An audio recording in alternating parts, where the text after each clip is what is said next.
What up, internets? You are now watching For All Nerds, and on this episode, we welcome Greg Day and David Brame, creators of Hammer. We also talk about Squid Games, The Bear, Superman, and a certain devil. Is he showing up in Secret Wars? Perhaps.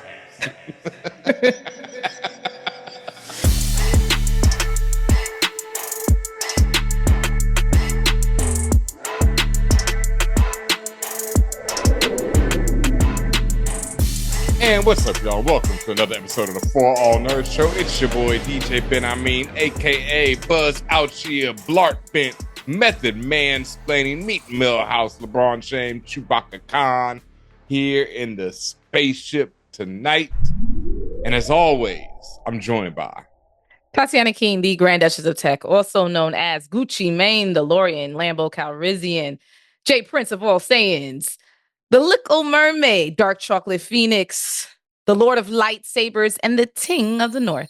And we are back here in the spaceship tonight. Thank you to everyone who has been subscribing on YouTube. Want to give a big shout out to all the new fam out there like Dwayne Davis, Saladin Betts, Alan Dutton, Johnny Quest 9028, Samaj Purdue, Marky Mark, I'm not sure.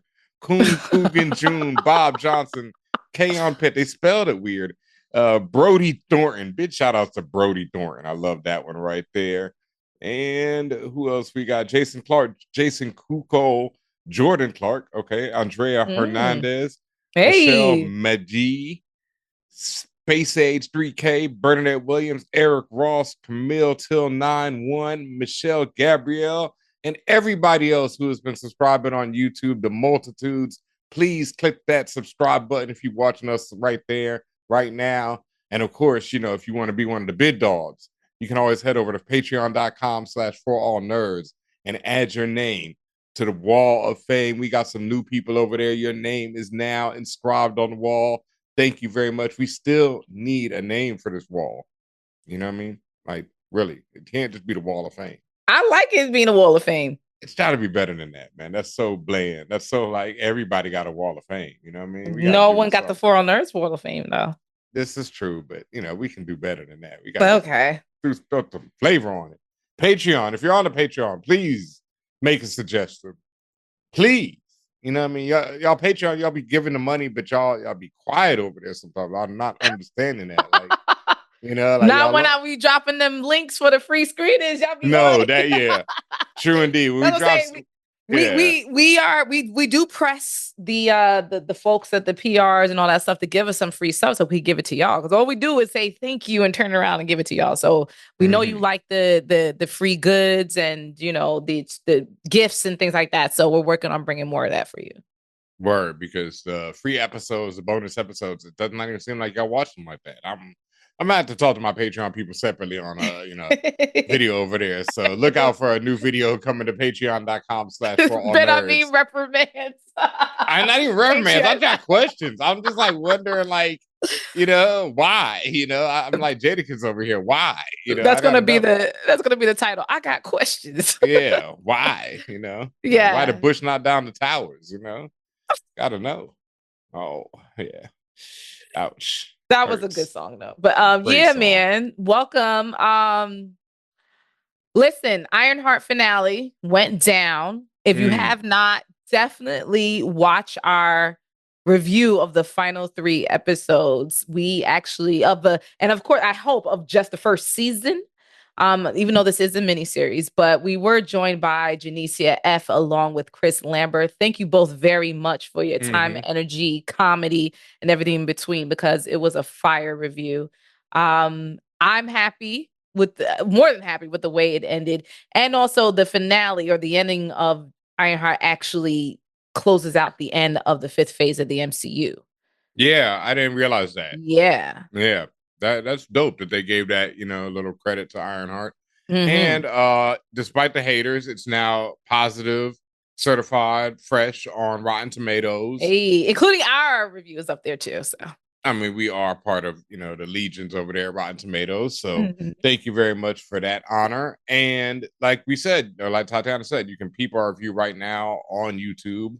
We did the whole last 6 episodes, and you can also peep each individual episode review. That's right. So yeah, we got that for you.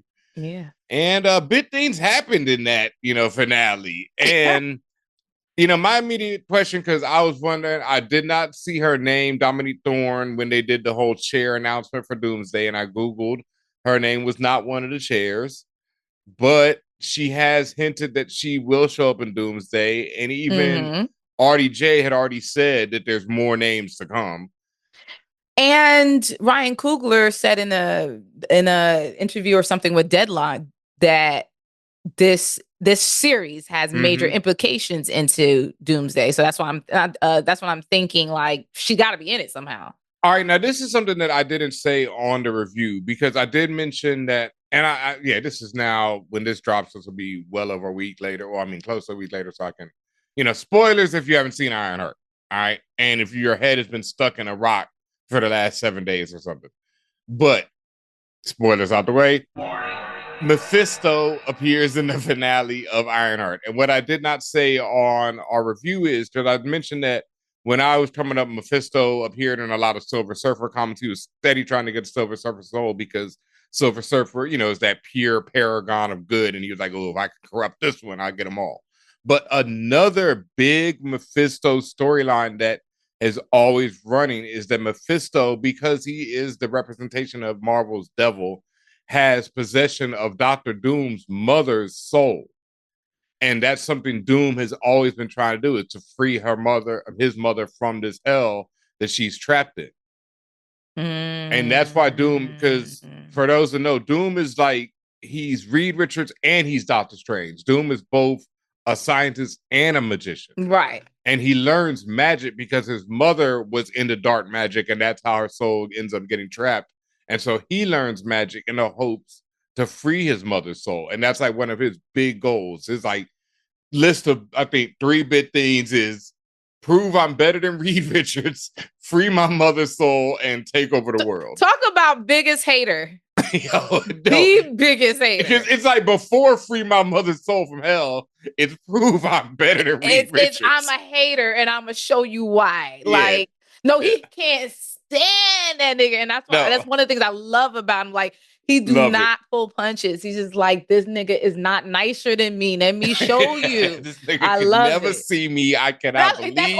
This nigga can't see me. That is Doom's mantra. This nigga can't see me. Niggas can't see me. Dr. Doom is Mamba mentality at every day of the week. He is rest in peace to the coaster. He is that like, meme?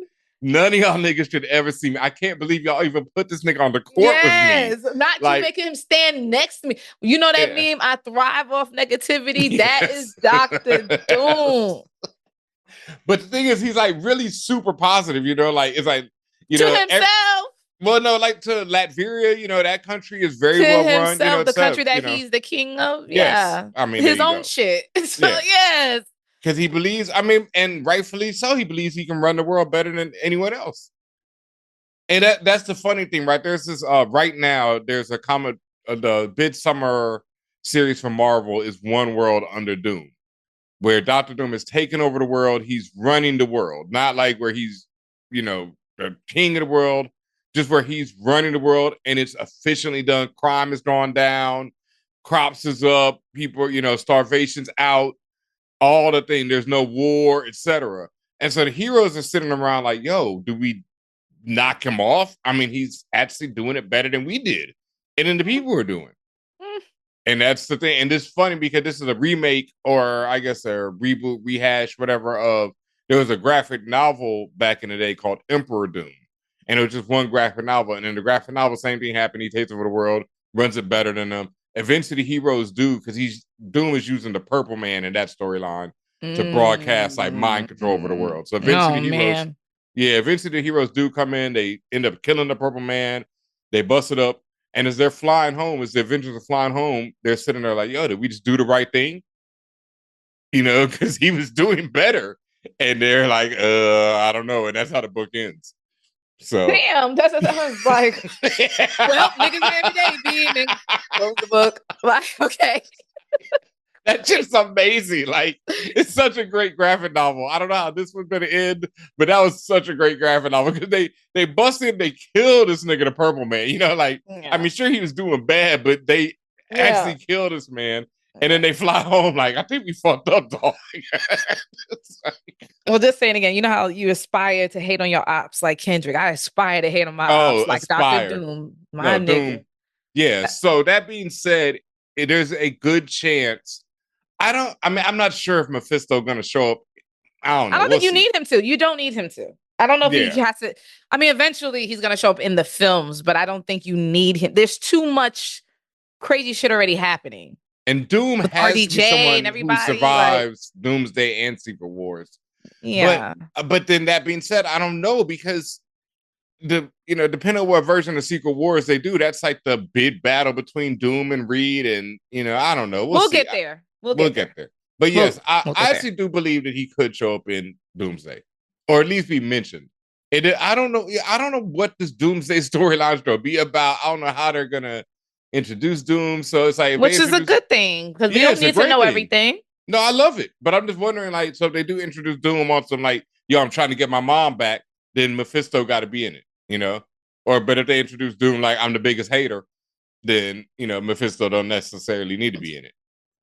I think either way, he don't necessarily need to be in it. No, or they could but use the name drop, the name drop is enough. Yeah. Because now he's in the MCU. There we go. Yeah. And I think we need to see Riri in Doomsday. Yeah.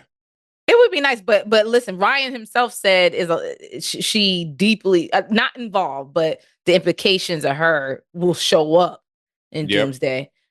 So we're also seeing that whole Young Avengers Champions team being formed. That's being formed through team, which I love. Zelma. Then whatever's about to happen with the Hood, like there's stuff forming. And then, like, back on the other side, we got America Chavez, we got Hawkeye. Do we? I rewatched. Might be funny. I'm dead ass. Do we? I rewatched Multiverse of Madness, and as bad they did my girl, it's not like a total butchering where she can't come back from it. But I'm not even talking about that, whether she's bad. I'm talking about, is she existing as a character? Because the way that, like, they just ignore, like, that she was around and she's like an integral piece to fucking multiversal travel. Well, she might. I think I remember that might be.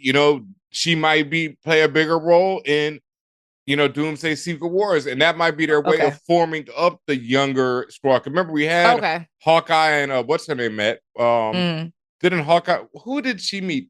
Was that Miss Marvel? Right? Miss Marvel met Hawkeye. I think so. Young Hawkeye. Hawkeye. Yeah. So, and in the comics, Ironheart is part of the Champions, which I think Miss Marvel is too at one point. So that that seems like, I think by Avengers Secret Wars, they're gonna have, just like how they tried to do with the women, we thought we might get A-Force and we never did. Like, I think we're definitely gonna get a team up of the younger kids. Isn't that crazy that Haley Steinfeld is Kate Bishop? I mean, especially after seeing her in Sinners, and now it's just like, damn, you got to go back to that. I can't look at her the same no more. That's what I'm saying. Can you even look at her same? And she's she's still young or whatever, but like, she is playing like a teenager. She grown now. Yeah, she ain't no teenager, no.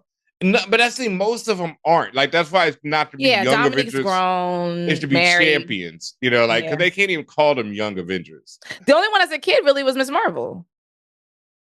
Like, and Chavez seemed pretty young. And America Chavez, yeah, I know. Like Iman Vellani, she was pretty young. So, but they're all in their 20s. They're all in their 20s now. Yeah, they're all in their 20s now. And the young Avengers were supposed to all be real teenagers. That was like the thing. That's what I was just like. Yeah, the Kieran Gillen run is specifically about them turning into adults, into 18-year-olds. That's like the whole thing. It's like their villain can't affect them when they become 18. I can't remember how it works, but it's about the whole thing is about them becoming age. Yeah, about age. Yep. So, okay. All right. Yeah. There has been, and I'm just gonna go through these kind of quick. Like, there's been a lot of news for the TV. Specifically, I laughed at this. Neil Druckmann is done with The Last of Us. He says after this season being done or about to be over with, he's just like, he ain't coming back. He got he got better things to do at Naughty Dog with other games and stuff. He's done. I mean, I get it. There should only be like one more season, right? I think so. I hope so. Because I know like this season, when that season's done, there should be 2 more seasons from what I understand. I thought it was Okay. And he's involved with the next one, I think. And then he said he has not done anything really material, so he's taking. So that's why he announced that he's out. Oh, so he done now. So he done. So his involvement is like what we've seen already. Or I didn't see, but like last two but seasons. what has been already out, yes. Yeah, so he's not even in the writer's room for the new one right now. Yeah. He said, I mean, even if he did a little bit of something, he had said specifically, it was a little clip on from his IG or whatever, and he was just like, yeah, I haven't done anything too material for season 3. So he said this is probably the time for me to go, since so it's not gonna be one of them situations where you could tell it's 2 different writers or something like that, right? Yeah, okay, yeah, that's smart. Yeah, well, no, but from what I understand, season 3 is not the last season. It's definitely going to go on for at least one more. So good luck to y'all, because I don't think I'll be watching. No, I did not. I remember somebody left a comment. They were surprised when I reviewed episode 1, and I was like, well, this will probably be the last one. And I did. I did review the first episode of season 2, and then I never watched another one, and I do not see myself doing it. Wow. Yeah. Peace out. Hope y'all enjoyed it. This piece of news I found very interesting because I had no idea. So James Gunn recently came out, talked in an interview where he was talking about how I feel, how a lot of people feel, how like when it comes to Superman, how it's like as a kid, he can never do that suspension of disbelief when like Superman wears glasses and all of a sudden he's Clark Kent, like no one could recognize him. And I always thought that shit was stupid, but it's just like, ain't no way, nigga. Like he don't look that different. And he said even in the movies, when the actors put on the glasses, he said they don't look that different, right? And then he said that he was speaking to Tom King. He was speaking to Tom King, comic book writer. We know the legendary Tom King. Yeah. And Tom King actually told him, actually that's canon. That's comic book canon. Back in the day, when Superman put on them glasses, they're hypno glasses. And they kind of hypnotized people into thinking that he's some other guy. Oh. Well, I didn't know that about Superman. I was like, all right. Let me tell you something. There's like what they call the golden age of DC Comics, which I think is like, oh God, DC is so long in the I think 1930s, whatever, 1940s, no, it's 1950s. Wild. Yeah. Like 20s or 30s? 30s, 40s, 50s, 60s, I think. Because it's like in the 70s when DC starts getting into like the realness, and in the 80s, that's when like Dark Knight Returns and it gets really, wild. Yeah. But like before that, DC was outrageous, and Superman is one of them niggas who is completely outrageous. It like Grant Morrison really he loves to harp and reflect and remix a lot of, Grant, they love to do all that type of things. And his Batman would do it when he did Batman. Like there's an old issue of Batman where for some reason he's telling Robin, I have to have multicolored Batman suits. So he has like a pink one, a purple one, a blue one, a green one. And so Morrison did something with that, but it was some ridiculousness back in the day. Like Superman, there's a famous issue of Superman where he turns Lois Lane black.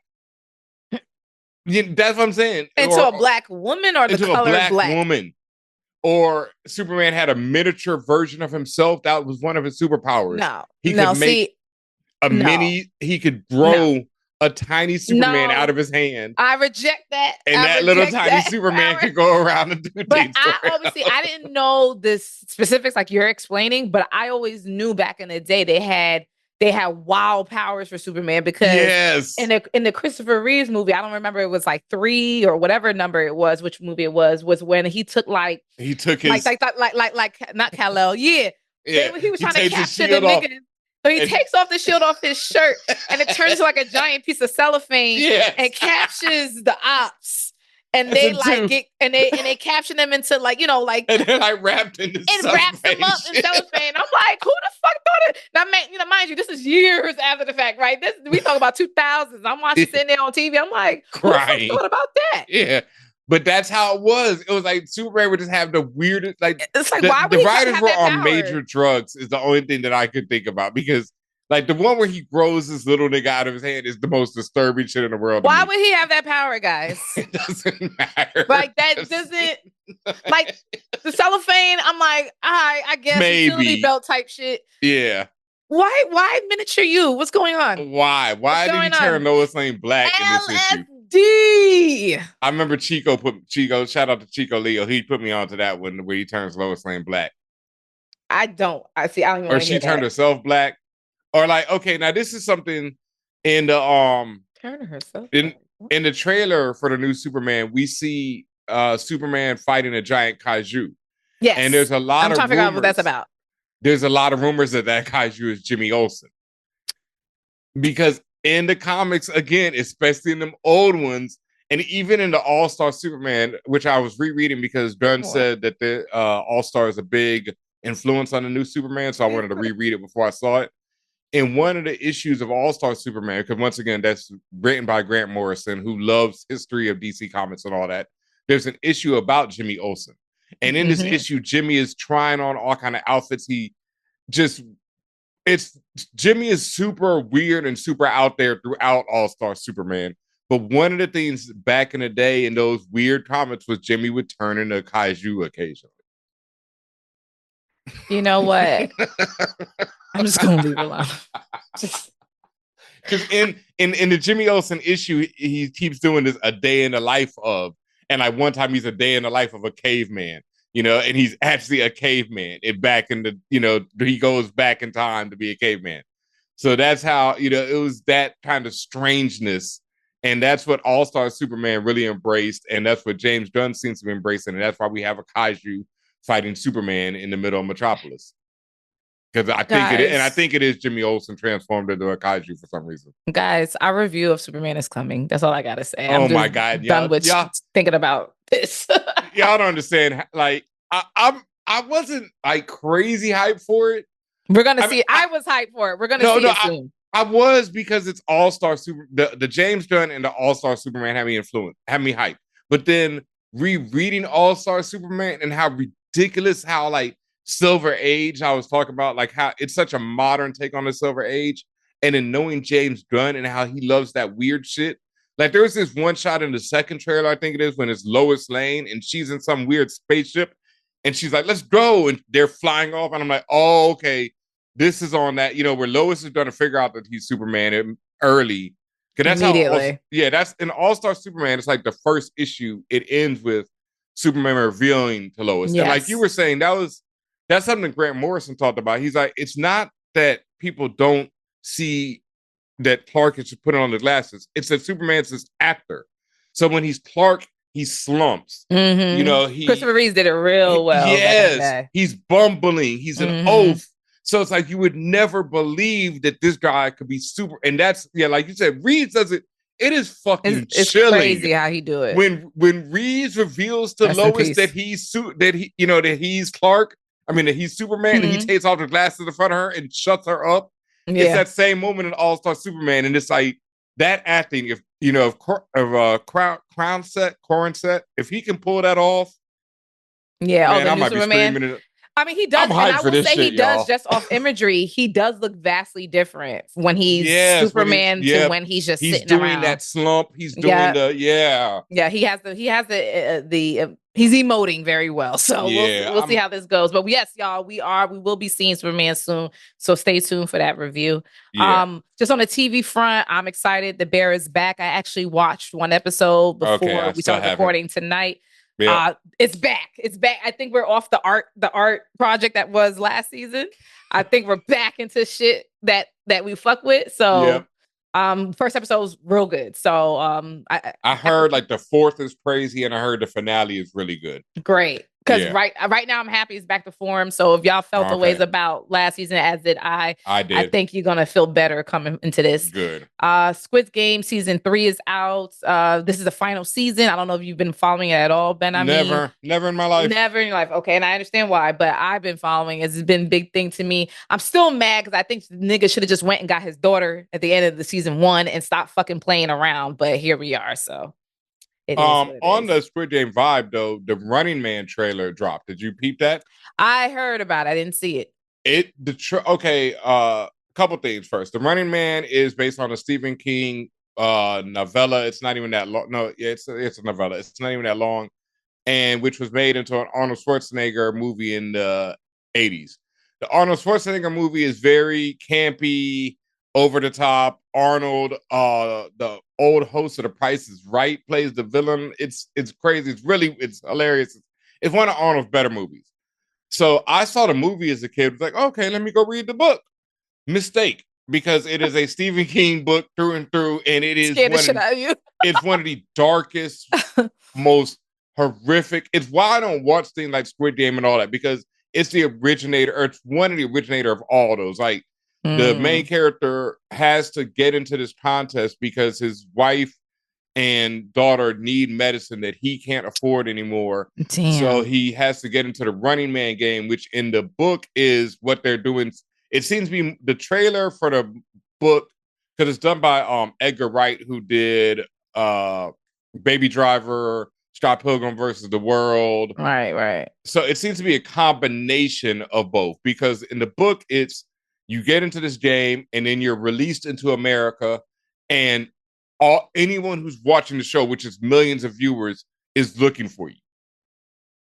And it's like 30 days you have to survive.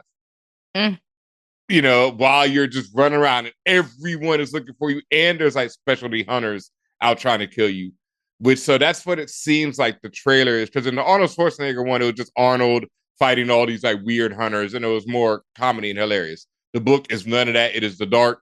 I don't want to spoil the ending because the trailer seemed to hint that they might do the ending. I honestly cannot believe this ain't even no Infinity War shit. I just could never see Hollywood ever doing the ending of the book. It is no. It's too much. Okay. They're doing a Running Man. I mean, yeah, not a Running Man. The Long Mile adaptation as well. That's another movie coming out to Stephen King. That has another horrifically dark ending, and I think they're gonna do that with the Long Walk, not the Long Mile, the Long Walk. That ending of that book is, and I think they're actually gonna do that because the trailer looked like they're leaning towards that, while this leans towards more a bit campy but a bit serious. So we'll see. Who knows? But I really like the trailer. It looks really good. I love Edgar Wright. Scott Pilgrim versus the World is one of my favorite films ever. And, you know, one of the few films to me that's almost as good as the book. So he might pull it off here. I'm hyped for it. And that's my type, Squid Games. That's probably the only type of that I can ever watch. Yeah. That's fair. All right, y'all. Make sure y'all stay tuned because we have an amazing couple of special guests. We are talking with Greg Day and David Brame, creators of Hammer. and when I tell you, the hammer is laid down in this interview. What's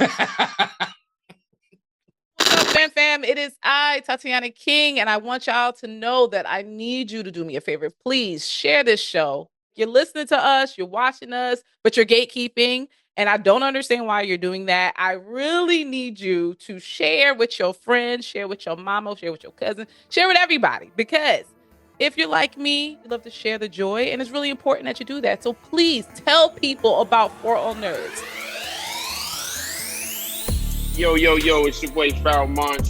I'm tuned in to ForAllNerds. What's up, everyone? It's your girl, Fantastic Frankie. I'm listening to ForAllNerds. What's up? This is E-Man, and I'm listening to ForAllNerds. Peace and elevation, everybody. My name is Crown, and you are now listening to ForAllNerds. What's up, everybody? This is Troy Jeffrey Young, and you're watching ForAllNerds.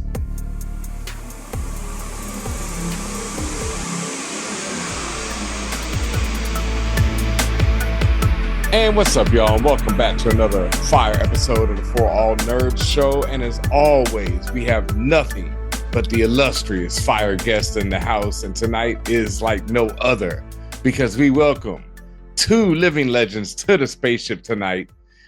Greg Day and David Brame are here today. You know, creators extraordinaire.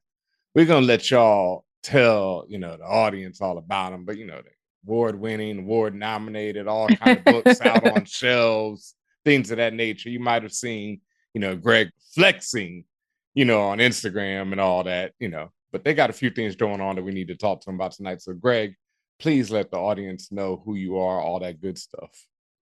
My name is Greg Anderson Elysee, resident flexer and comic book writer. I am most known for writing Is None of the Worst Spider, which is the son of a non-suited spider where I incorporated a lot of Black spirituality, mythology, folklore, just to showcase that we can do a lot of dope stuff. It's not just about European gods and fairy tales, so on and so forth. And a lot of my works tend to, focus a lot on Black culture for the most part. And I am currently writing Hammer with David Brame, and I guess that segues into you, little guy. Yo, what up, my mans? And women's. Yeah, I'm the amazing David Brame. That's how you can find me pretty much anywhere. Like if you just Google that or AI that if you want to. I'm artist and illustrator of Safe Passage, After the Rain, and most recently like Parable of the Talents, and of course Hammer. So yeah, that's me. Very good. Also an Eisner Award nominated artist, right? Oh yeah, there's that too. I mean, I've gotten a lot of awards. I just forget which ones all the time. Oh, wow. Excuse me. A lot of awards. I mean, GLAAD Awards, American Library Association Awards. Greg getting Glyph Awards. Like, it's just so many. So many. I just forget. It's just like, I just be throwing them out there. But no, I love it. I love it. Must be nice, Yeah. Yeah. Well, welcome to the ForAllNerds show. Welcome to the spaceship. Tonight we're here, like you said, both of you have done a lot of things, but you have an upcoming book coming out together, Hammer. The Hammer is being dropped. You got a Kickstarter going on right now. So we both had the chance to read the first issue of Hammer. And first off, it seems to be, it is a retelling, a reimagining of the John Henry classic story, which for those who know, which is pretty much everybody in the world, John Henry had to fight against the train. And I think in the original version, he don't make it, right? He sacrificed himself or some shit, right? He wins, but he does. Yeah, he wins, but he dies. Yeah, right? Yeah, that's what I thought. Yeah. It's like even in the folk, even in our folk tales, we got to take an L. Yeah. So what inspired y'all to do this retelling, to bring back the Black folk hero of John Henry? Funny enough, this is probably like 9 years in the making. Yeah, so I initially wrote Hammer not too long after volume 1 of Isnana. So that's about to be 10 years since Isnana. And originally I had Tim Fielder as the artist, but he ended up, getting caught up in all these other projects. And I was crazy happy for him. But since then, I just got very busy with Isnana and other books. And every now and then, I would just remember Hammer.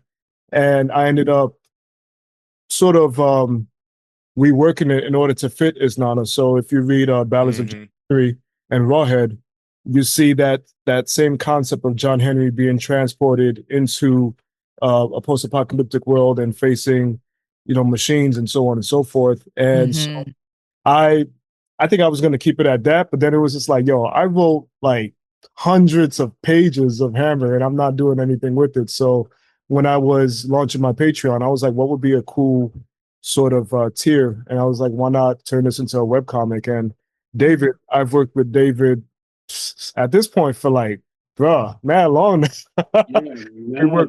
We worked with, what was it, like 7, 8 years now? Yeah, 7, 8 years. I like, I was, I saw him on the internet, and then I tried to like woo him as much as I could. I was just like blazing him as much as I could, just like, oh yeah, you got the best writing. You got like, I love your stuff. You're so dope. And and it worked. Like, yeah, it worked 100%. I got that wrist. You know what I'm saying? Of course. And it's very interesting. You said that it's like 7, 8, maybe going on 9 years in the making. I think that tends to be the case with a lot of projects in general. Like a lot of people don't realize, like by the time you see a film or a TV show, it's been 2-3 years past the fact, right? And then the people come back, they're talking about it, they're doing interviews about it. Sometimes they could get jaded. Do you feel like the same level of passion and excitement for Hammer as you did all them years ago, or is it just a different feeling now? I definitely like it's I I get more excited. Mm. I think the reason a lot of that excitement comes from David's drawings, honestly. It's one thing to be excited as I'm writing it. And I'll be honest, I'm not one of those people who beats themselves up about their writing and like, oh my God, my work sucks, blah, blah, blah, blah, blah. Like, I actually have fun reading my own work. And I use that to gauge if I feel like my book is good or not. And usually the stuff that makes me laugh as I'm writing it, the things that makes me emotional, I end up realizing for my readers, it's the same scenes. So if it can impact me that particular way, then I usually feel like I'm on the right path with this story. Yes. It's one thing writing it and then seeing the way David interprets those writings. And it's just like, wow, what the fuck are you doing? Like, this shit just, it gets me very excited. And some scenes I imagine, like the way he would illustrate it would be almost exact, or sometimes it's even better than I imagined, to the point where I totally forgot what the hell I was imagining. So it's like that ends up wiping clean what I had in mind. So each time that he was giving me a new page every week, it was just like, bro, this is like, I'm rejuvenated with this story. So we already finished Act 1. I'm excited to do Act 2, but given how David is always working on something, I'm like, nigga, I'm gonna give you a fucking break, bro. And Dave, I gotta ask you the same. Like when you see your art after the fact, right? Like you interpreted Greg's words and you created this approach to it. Like, do you ever have that feeling like, oh, why did I do it that way? Or do you go, nah, that was brilliant when I did it? I'm assuming it's gonna be the latter, since Yeah, I mean, Eisner knob is no big deal to you. It's like a little bit of both. I mean, okay. Like I said, like my art is I'm trying to like impress Greg. Like that's the goal, and impress myself at the same time, So it's very much the same as Greg. Like if I draw something and I laugh after I draw it, if I like do something and I'm like, oh, that shit's brutal, like, or that's like that's crazy, then I have that same feeling of like, I know the audience is really gonna enjoy like what we're doing, and it gets me hype every time I get to do another page or I read another page, because I also, the way I develop it is I do it a page at a time. I'm not like usually doing it in big like chunks. So for me, it's like a weekly comic in the same way that everybody else is in the Patreon is like connected to it. Yeah. You mentioned real quick, Ben, you mentioned the audience, David. Who were you thinking of when you wrote this, Greg, as you were making your art, David? Who were you guys thinking of as the audience? Who would be reading this when the story came to fruition and when the art came to fruition as well? The niggas.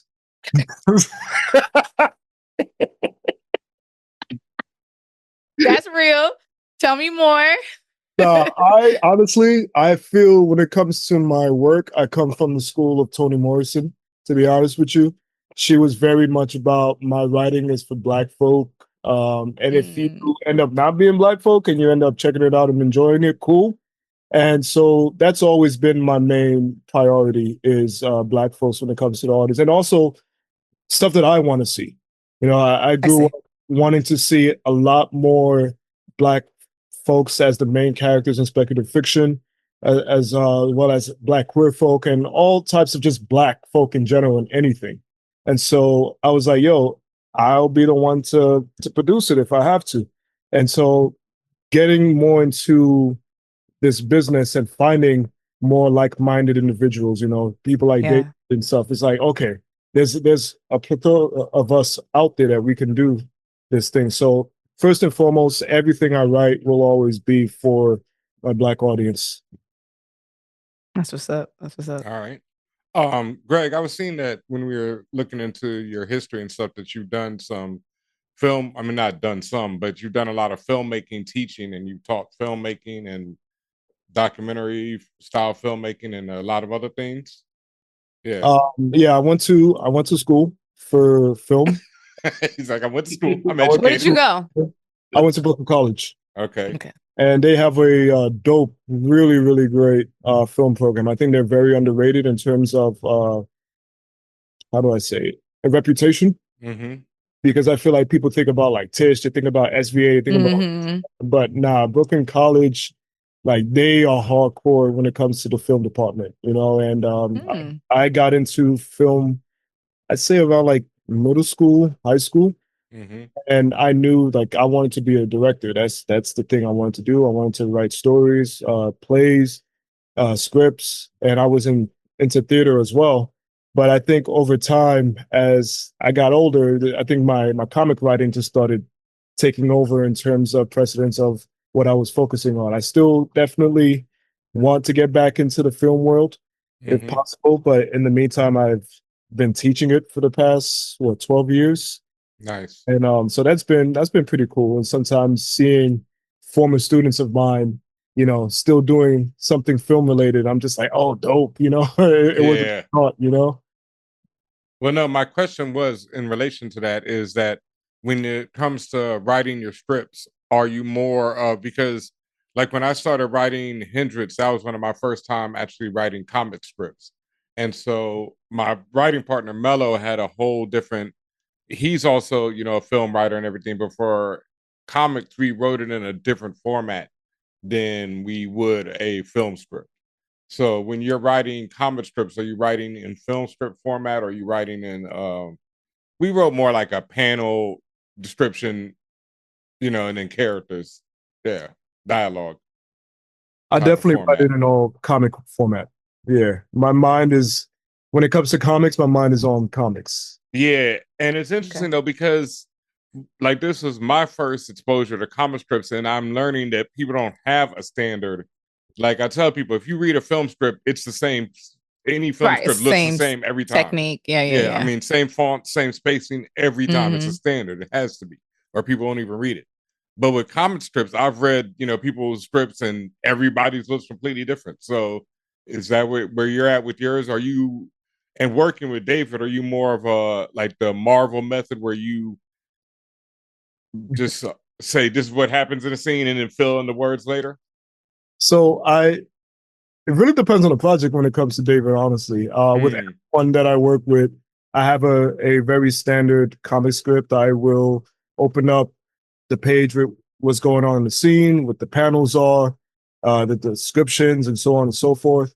And I still do that with David as well. But there will be moments where I literally would just message David on Facebook and be like, bro, I want to do this. There'll be like no panel descriptions, nothing. It'll be like little lines.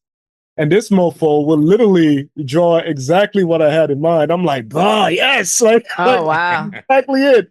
You know, and he's the type of artist where I almost don't really need to go too much into like pacings and stuff like that. I can just say, this is what I want to do. This is the general concept, the story. This is the joke that I want to hit.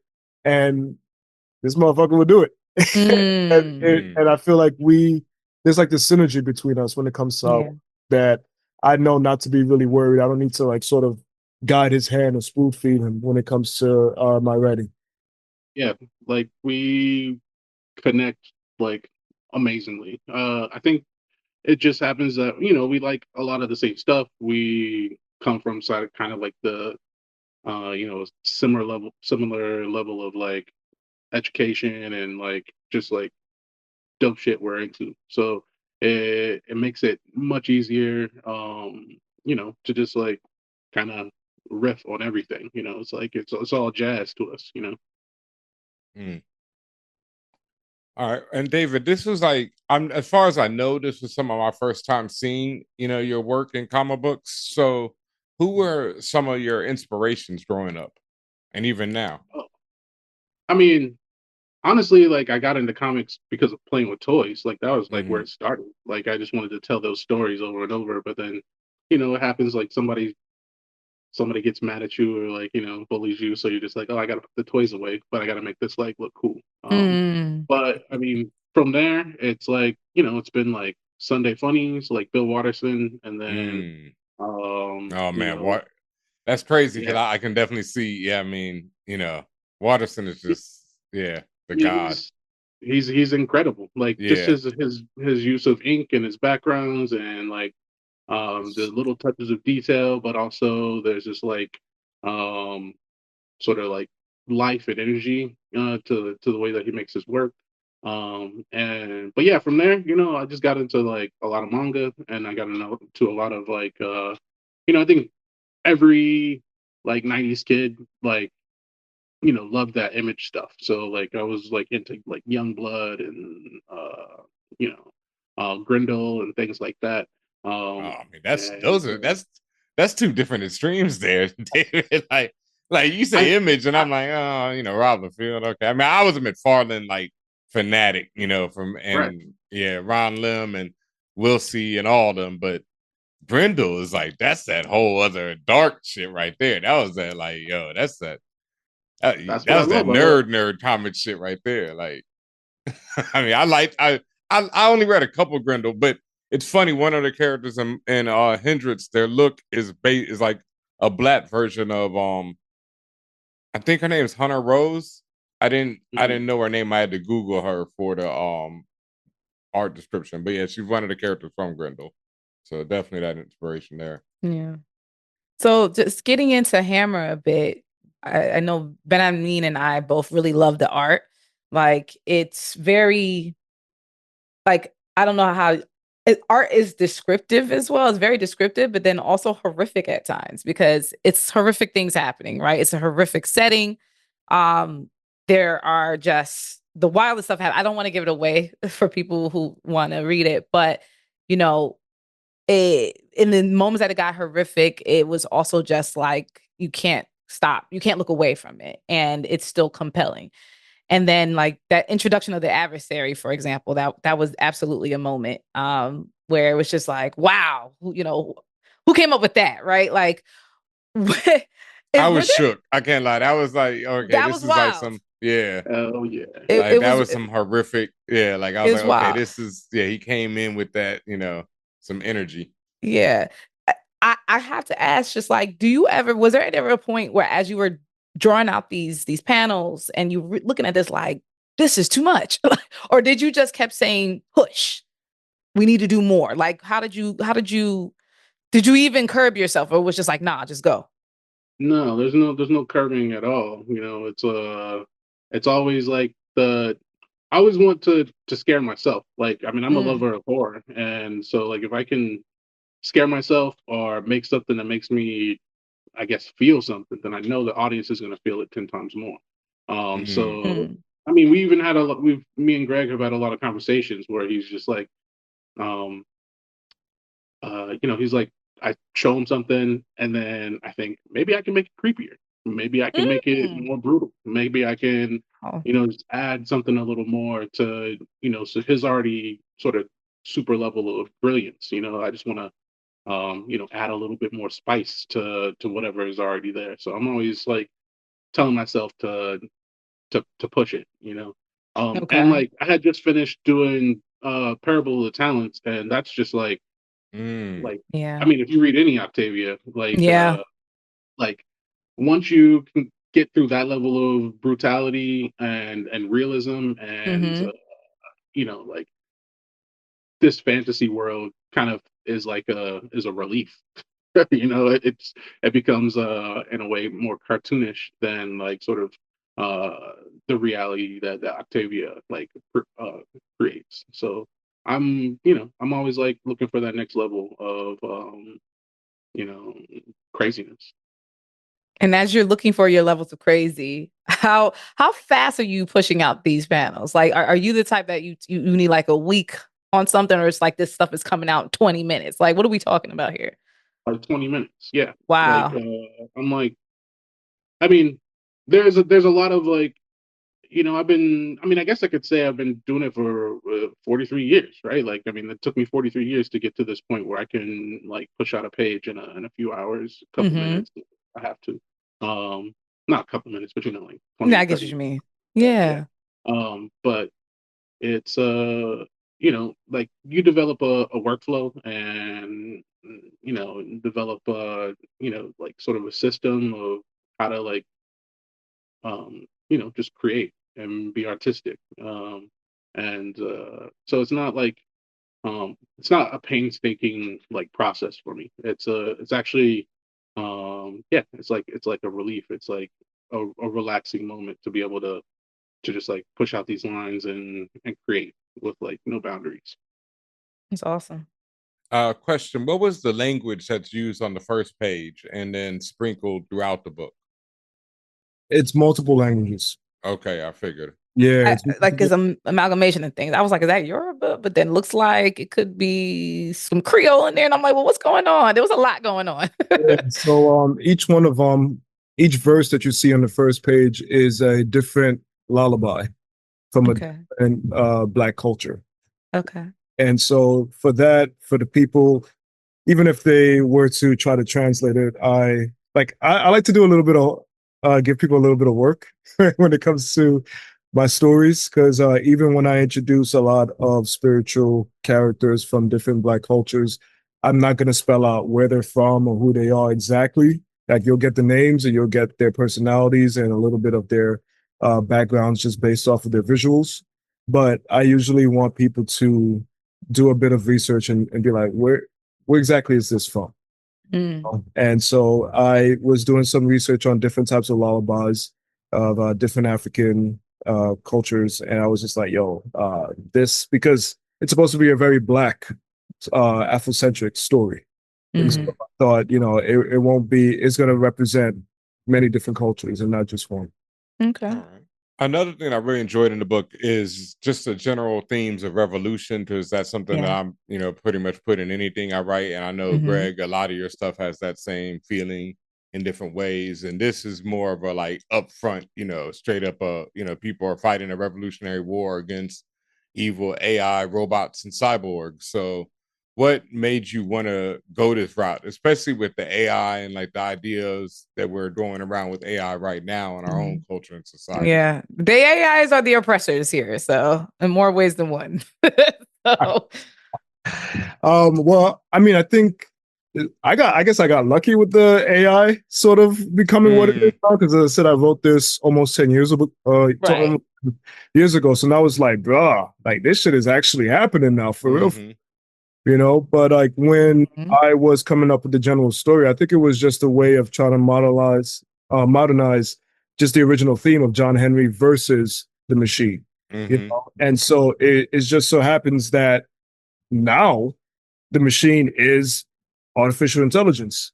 Right. And so I think it only made sense for it to be what it is, as I'm creating this new version of John Henry. So it's like, if it's no longer the steam drill, what is the next step that it's trying to remove human beings from their labor? And that is all the AI that we're seeing, that we're fighting against, a lot of us artists are fighting against. And unfortunately, a lot of people are like, oh, but this is the way to go. And the way to go is what will eventually end up being what kills us, just like how John Henry died trying to fight against it. Why is it always babies with Black people? Like, I always see baby AI, like whenever it's like, it's always babies with us. It's always like little kids and babies, What, just being involved in the mix? No, like it's like, like they have the little girls now eating stuff and smacking and making little funny lines. Or then like they babyfy old shows.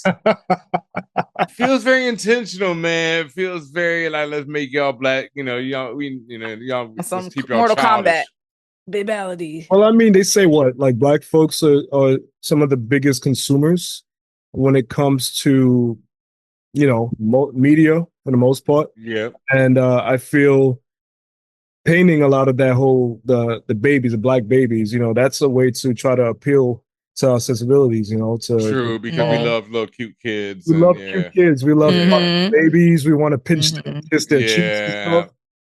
And now we're like, oh, AI is doing this. Maybe I can do my own thing with it. Yeah, damn it, you're right. Because I was like, why is it always, because I saw like a bunch of shows, like they had like The Wire, and it's like babies doing The Wire, babies doing whatever show you can imagine. It's always Black shows though, and I'm like, damn it, you're right. Damn it, Black. Right. What'd you say? Like, damn it, Black folk. Right. Now, one thing I did have to say about or ask about Hammer is there's a lot of hammer in Hammer. Yeah. What I mean? It's full frontal. Yeah, it's full frontal. and Hammer. Whose idea was that, David? I mean, I get it. My man, is nude, but didn't have to be from the waist down constantly. No, but and listen, it's like on a equality scale. I'm like, great, thank you for the full front on the male side of things. Appreciate you. There's a lot. So, what's that about? In more ways than one. All right. So when I was in undergrad, there was this older black dude. His name was Joe Brooks. I don't know where he's at right now, but he gave me his his rules for drawing, and one of them was he spent 30 minutes just being like, you got to have a big package. You always got to throw a big package in everything. And since I was 18, I've been like, yeah, just throw a big old ham and that hammer all the time. So yeah, I was reading, I was just like, oh, that's an appendage. It was pretty meaty, right? In those panels. It was swinging. You could see the air just swinging that. I know. I was just like, he is close to the earth for sure. One with the a lot of movement, right? Yeah. I'm blessed. I wanted to be also intentional with the nudity because I always find it to be very interesting that we can read and watch so much violence. We literally consume violence and we think it's totally cool. We grew up with it. Yeah. We're watching, even Disney movies are very violent. They can be. But anything to do with something as natural as nudity or sex is just like, oh my God. We sort of particularly in Western culture, Western Americanized culture. Yeah. So I think a part of that was also me trying to do commentary of just it's just nudity. It's just a dude, in his bare soul, everything about him. And here he is. And also, I think it also shows the power that he has because he doesn't need armor. He doesn't need anything. This motherfucker is literally fighting with his hands completely in the bare, and this is also him being born. We see him being born from the ground. So it doesn't make sense to be completely covered up because as soon as he's born, he gets attacked by these machines. Right. So I didn't feel like we needed to hide any of that. It was just man, you see the more you talk about it, and I'm just the panels are that flashing over my mind. I'm thinking of Wolverine. I'm getting that whole just very just in your face, just from the earth, like you said, the bare hand things like that. Yes, I understood. I see it's not brutality I'm looking for. It's a different type of strength, like you said, just being it so natural and just coursing through him. I understand why you made a decision on that. Very RRR, like my man Bean. Yeah, like my man Bean. Yeah. I don't know if you've seen RRR, but you should watch that film. It's a very good film. Yeah.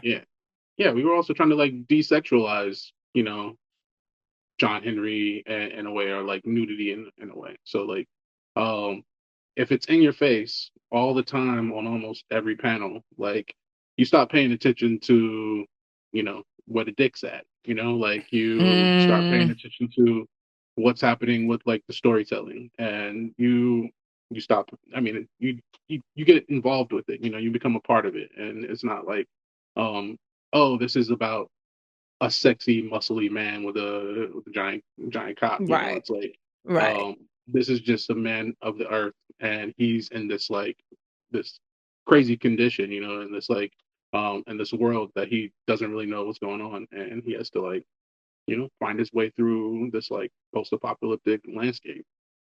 Yeah, and you definitely feel that. You feel that moment of just I'm out here. It's raw, it's real, and I'm trying to just get it together. You definitely get that understanding. And then as you take the readers through the story, what do you want them to come away with at the end of at least issue 1? I don't even know how to answer. That's a good question. Do you want them to be like, damn, I'm scared? Or or oh, that was a lot. Is there something where you want them to be compelled where they want more, right? Yeah. That's obvious, right? But is there some other thought you want to take away? I mean, one of them was, like you mentioned, just desexualizing him, right? Making people understand it's just nudity, right? I think that's a good first approach, but what else?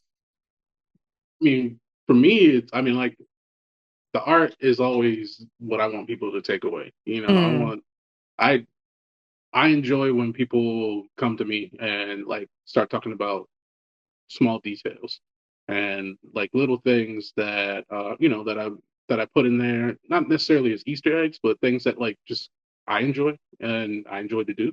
And so when I get like little messages like that, or when people yeah, find those minute little details, like that's what I kind of want people to take from it. Like I want them to like, well, as an artist, like when they tell you in comic school, you're not supposed to spend too much time while you're looking at a page. You're just supposed to like scan it and read it and then move forward. And I want people to like stare. I want them Yeah. to like go, what's going on here? And then they start finding things and they find more and more and more. And Yeah. you know, I just want them to have that like as like a little gift that they take with them, like, and then like you said, be compelled and want more, like they Yeah. want to read it Yeah. and buy it and support it. Well, the images are definitely burned in my brain because I have never seen no shit like that. What about you, Greg? Like just from the storytelling perspective, what do you want people to come away with? I think for me in general is I want people to come away with consciousness. You know, it's a very conscious story. It's very black consciousness as well. And so I hopefully would like it to inspire people to, Mm. you know, find out what else is out there in terms of our cultures and our stories, our legends, and the creativity that you can also apply to it. You know, I feel like there's a lot, we have a well of knowledge and a well of stories from various black cultures. And even if you're not going to use it for your own stuff, just to be inspired by it. You know, and I feel like a lot of us are seeking in some form of validation when it comes to speculative fiction. You know, Mm. a lot of people, we always want to be represented. You always want to see Marvel and DC make black people and give it. It's just like, unless it's a black folk who knows what they're doing, these characters ain't gonna really stand out, honestly, to us in particular. And I feel like having books like Hammer, having stories like that, having artists like David, you know, can Hmm. really showcase the talent that's out there, the stuff that we can actually do. We have so much power. So let's actually, you know, use those superpowers that we got. Absolutely. Love that. Really great. One last one. What like length are we talking? Like, and what we read, is that Act 1? So, like, for those who are, you know, investing in this Kickstarter, how long of a series are you thinking? So it will be, this story will be 3 acts. Three Okay. acts. Okay. Act 2 is already completely written out, but I might update some pages. Mm-hmm. And Act 3, I have mostly in my head. There's a couple of stuff that I already started jotting down, but I think I want to see how David does with Act 2. And Act 2 is crazy. Like if you think Crazier. way crazier than Act 1. So there's gonna be new characters who's gonna get involved as well. You're gonna get more development from the resistant team that we meet very briefly. Okay. There's definitely more development with John, with Henry, and you know we're gonna see John and Bolt finally meet because as we're introducing the hero and the villain, they actually don't have an interaction at all in this act. But Act 2, you'll get a little bit of that as well as more of the annoying ass children. Oh my gosh, I don't like them. And I love kids, but not these. I do not. Not so much. Yeah, but I think I was speaking with David too after this particular story. Actually, I want to go like the Mad Max route, you know, where each story it's him encountering a different set of characters, a different type of situation, and so it will still be in the post-apocalyptic world of, you know, the machines ruling, but it might be a completely different type of setting. And you know, we'll see where it goes. But essentially, we have the 3 acts for this particular story. If it does well, then we'll, you know, do some sequels. Mm-hmm. Nice. Sounds good. What about you, David? Where do you want to go with it? I mean, I'm truly compelled by a lot of the side characters. You know, I think John is like kind of fleshed out, if you want to use that, and like there's all these really interesting like just characters that like Greg created and developed, and I as both a reader and a creator were like, I was like, I want to know more about Tisei. I want to know about these like Marauder dudes and that whole group with like Xian, you know. I do. And, I want to know. Yeah, I love those kids, and I want to know like where they come from. I want more of their story, you know. And I've always like kind of felt like it could, you know, for me, like when I read it, it gave me like real deep like Robert E. Howard like Conan vibes, and sort of this it could totally work as like a, you know, a story of the week type of deal, you know, like where you just have this like I don't know if you ever watched like the old Hulk, you know, from like the 80s or whatever, but like it was you know, they didn't really have, it was episodic, so they were just like the Hulk was just doing this thing, and then he had to wander a little bit more, you know.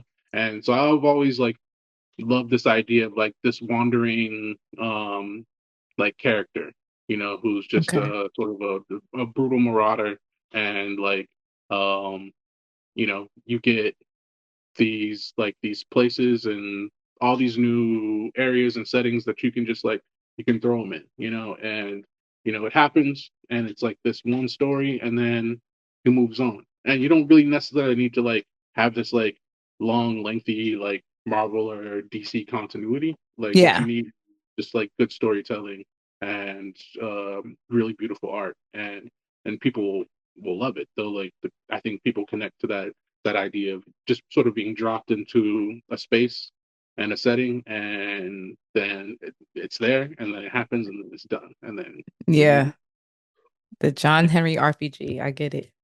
Yes. I get it. Exactly. All right. Well, you have survived the interview portion of For All Nerds, but now it's time for the BRAP segment, our rapid fire questions. Are you ready? Sure. David said, shook his head no and said yes. Yeah. All right. Let's do it. All right, let's see. Magneto or Professor X? Magneto, man. What? Oh, that was like, how dare you ask me such a ridiculous question type of answer. Yeah. Why do you feel that way? Jeez. Magneto with the purple suit? Come on, get out of here. Oh, because of his drip? You drip. win because of the drip only? Okay, that's fair. I ain't gonna hold you. That's Look, fair. I mean, Professor X has the cerebral helmet drip. That, you know, that drip is pretty fire. That's that. I mean, that was Jimmy did something crazy with that design. Yeah, that, but that's also like his only drip in like 80 years. Yeah. Oh my gosh. The yellow chair is pretty drippy though. Yeah. All right. Wakanda or Zamunda? I'm sorry, that's a tough one, but I'm gonna go with Wakanda. I'm gonna go with Wakanda. But that's can I pass? You can say neither if you're not fucking with them, or you got to pick one. Zamunda. All right. Storm or Misty Knight? Storm. I love Misty, but Storm. Yeah. Okay. Yeah, we got a homie that loves her, and okay. My love had to connect with that. Okay. Your favorite anime? And if you don't watch animation. Yeah. I'm currently rewatching it for the like maybe third or fourth time. It's called Kingdom. It's like a historical like war epic. You should check it out. It's amazing. If you like historical, I was telling Tatiana about Orb, the movements of the earth, or on the movements of the earth. Yeah. That shit is ill. I finished the first 3 episodes. I'm gonna try that out. Man. Oof. Yeah. What about you, Greg? Favorite anime? I got a 3-way tie. Yes. Which is it? I have Big O. Oh, that's That's a sleeper classic. A lot of people don't know about Big O. Never Okay, heard of it. it was too Nazi old school. You know about Big O. Okay, go ahead. Big O, My Hero Academia, Mm-hmm. and Cowboy Bebop. Cowboy Bebop. Okay. Yep. Yep. Yeah. Nice. All right. Since we got some horror heads in here, Michael Myers, Freddy, or Jason? Freddy. Ooh. I'm gonna go with Michael Myers. Yeah. That'd be my second pick, though. But Yeah. close second. Jason, it really is the worst. Yeah, he's weird. My answer has always been Freddy, because if anybody who can get you in your fucking dreams is nightmarish, I'm always the one. Like, Jesus. Yeah, I feel like he's still untapped, honestly. I feel as if like the first one was creepy as hell. Yes. And I thought the others could have done more in terms of the imagination and creativity that he can, because you're in dreams. So there's so much things that you can do with that. And I feel like they've never quite tapped into like the fantasy and crazy aspects that you can go with Freddy. And I feel like they could have done it with the remake, because I'm like, okay, now we have these crazy special effects we can do. They went right back to just rehashing the first one. I'm like, yeah, they did. Dream Warriors to me is that one. I want to rewatch Dream Warriors, because that was my one as a kid, but I feel like they never went that level again after that. Yeah. If the powers that be were developing a story about your life, would you want to see them turn it into an album, a graphic novel, a game, or a movie? The story of your life, in what format? I want it to be a tabletop RPG. Hey. Like D&D, but Dave and D or whatever. Dave and D. That's cute. Make better choices. Maybe you'll get better roles. That's funny. What about you, Greg? Game, movie, graphic novel, or album, like music album? Shit, honestly, I think I might either do graphic novel or album, because I would like to see the different interpretations from the artists, who how they would depict me or how they would make music based off of my life. So that, I think, will be like a very interesting thing. And one of my favorite things, because I've done a lot of live modeling, and I've always enjoyed seeing the different artists' interpretation of me. I see what you're saying. Yeah, favorite thing to see. So I think it would be interesting to see what in comic format, like how would that be? Excellent. All right. Who is your first geek crush? And what character were you geeking out on or loving? First geek crush. I had a huge crush on Gina Torres as Nebula on Hercules.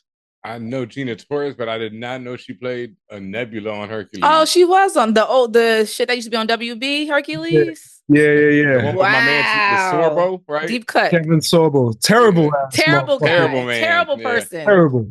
Yeah. But she was on Hercules for a couple of episodes. She was Aeolus's love interest, and I think she was connected to Tony Todd, was her brother on the show.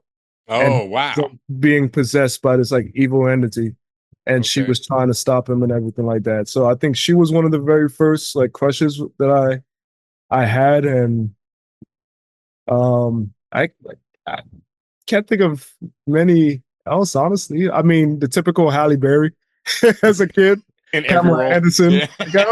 They're just doesn't matter what Halle Berry's playing. The crackhead, I loved her. Like, just Halle, not the crackhead. Look, she was a cute crackhead. Niggas, man. Yeah, pretty much. David, what about you? Yeah, I wasn't allowed to like watch a lot of stuff. My parents were very religious, so it can be books, anything. Like, yeah. There's like this Latino girl on the show Ghost Rider that I love. Ghost Rider or Ghost Writer? Writer, like as in what Greg does. Oh. Okay. That was a great show, man. I love I don't that. even know That's that on one. PBS. They're Yeah. saying they're doing Yeah, I the kinda deepest of remember, cuts yeah. now. Don't defund my first true love.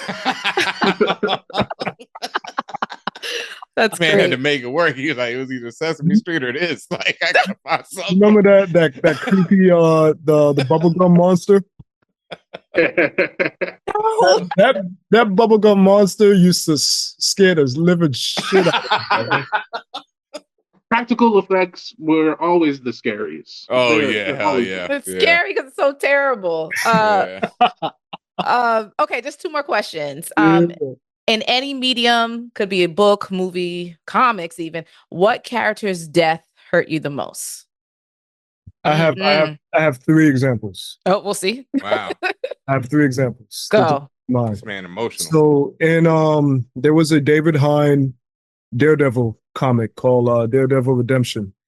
Okay. And in it, this young man was framed. I can't remember exactly what he was framed for, but Daredevil had to defend him. He had to go down south to defend him.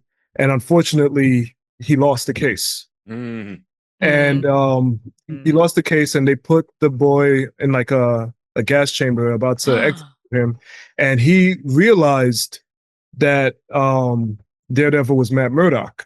Oh, damn. Given that he knew he had the senses, he whispers, "Matt, help me." And oh, damn. Because it's out of his hands, he can't do anything but, be there to see him get executed. And I remember reading that. I'm like, I'm getting chills now, just like remember that's that crazy. scene, like that. That's cold. I remember I had to like close it and take a breather, and I was just like, Slow no, close. what the fuck did I just read? And he also imagined, like Matt dressing up as Daredevil coming to help him and save him. So that was like a really touching scene. Another one is Orange is the New Black when they Pusey. yeah What they did to Pusey. Man, why do you mention that? That was such a buried emotion. Now it's back. Thanks, Greg. I had to stop watching for a little bit because that just I deadass stopped watching the show after that because I was like, how dare you? And then P Valley when the situation with Teak in the car that destroyed me. I didn't get that far in P Valley, so yeah. I love P Valley. I love P Valley. Yeah. P Valley's great. Great show. I know it's great. I watched the pilot and I watched most of the first season, and then I would catch it randomly and just catch random episodes here and there. So I didn't know I'm not sure if I saw that with the car. No, I don't think I did. Yeah, that's in season 2. Okay, no, I caught back in later on when I was watching it because I remember I was telling Tatiana, I was like, you got turned on one episode and all this shit happened. I was like, this show is outrageous. It's outrageous, which is why it's so good. And just Greg, to you, any medium, any character's death that hurt you deeply. Oh, David? Sorry. David. I was like, he gets to Omar Little was probably maybe the only death that I've been like actually broken up on, because I was like I love that character so much. I was like, I felt seen, and then like this dude, like it was about a fucking that one hurt.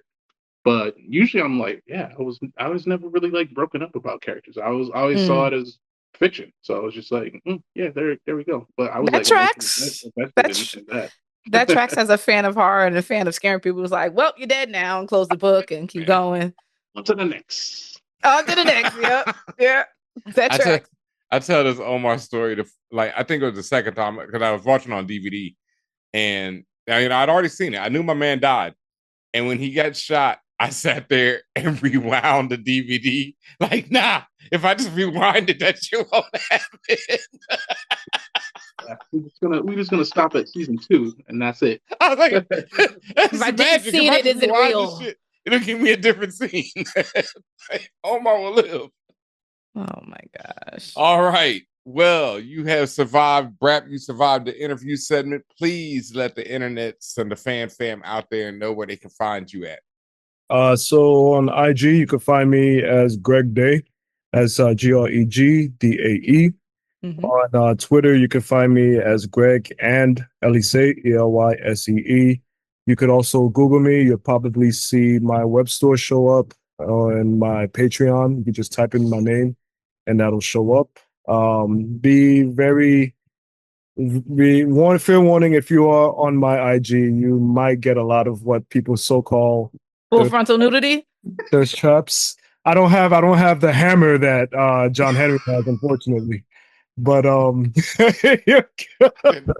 is way too much information, fam. Nah. Well, I want to know what about so, the David, Kickstarter? where can they find you at? Where's the Kickstarter? Greg, what about the Kickstarter? Yeah, we got the Kickstarter. If you go to Google or go to the Kickstarter, exactly, you can just type in Hammer and John Henry. Okay. It'll pop up. And we are currently right now at what are we, like 60%? Okay, Nice. that's a good percentage. Yeah, so but it's Kickstarters is nerve-wracking, man. Yeah. Oof. When does a close Kickstarter end? How much we got to go? As of today, it's currently at 16. So we got 16 days left. 16 days. Almost halfway. Okay. And please help us. help us, please. That way I can breathe a little bit. Yep. Wow. Okay. David, on to you. Where can people find you and your projects? Yeah, you can just Google the amazing David Brame, and you'll see lots of my art there. And I'm on Blue Sky as the amazing David Brame. And I don't have I just got off the other social media apps and stuff like that. But yeah, find me on Blue Sky. All right. Well, thank you very much for joining us. And everyone out there, thank you very much for joining us as always. And we'll be back with more ForAllNerds show. Hey, y'all. Thank you for watching this ForAllNerds video. Whatever video it was that you just watched, make sure you hit these buttons below. Press all those buttons, that like, that subscribe, whatever you see right below these fingertips right here. Just hit them, hit them, hit them.